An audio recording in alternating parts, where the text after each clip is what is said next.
Now, in Nigeria, consumers are complaining about the rising cost of living, with essential goods such as sugar seeing a significant hike. The West African nation does produce sugar locally, but it mainly relies on exports to meet its demand. With climate change reported to be affecting global supply, agricultural experts are now calling on the government to help local farmers to fill the gap.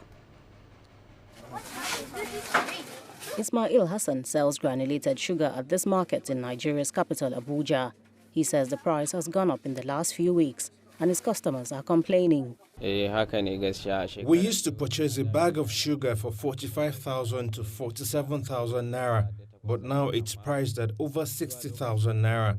While customers initially bought it at the lower cost, complaints have risen and some have ceased purchasing due to the increased price.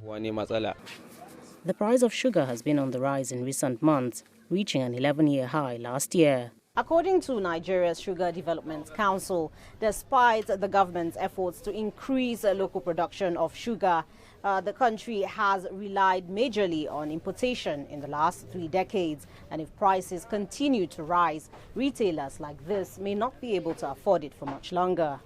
Dutch bank Rabobank says rising prices are linked to El Nino, a naturally occurring climate pattern that takes place when sea temperatures in the eastern Pacific rise.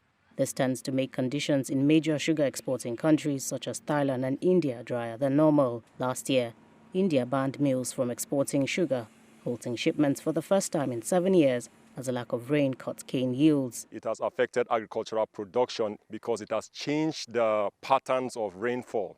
And whatever has affected the normal situation will definitely affect production at the end of the day.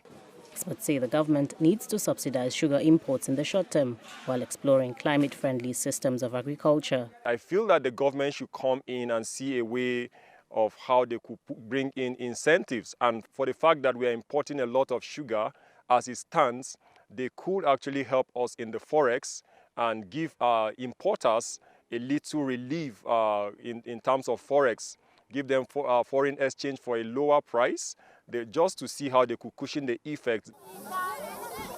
Late last year, the Nigerian government commenced irrigation or dry season farming, starting with crops like wheat, rice, maize, sorghum, soybeans and cassava, with funding from the Africa Development Bank.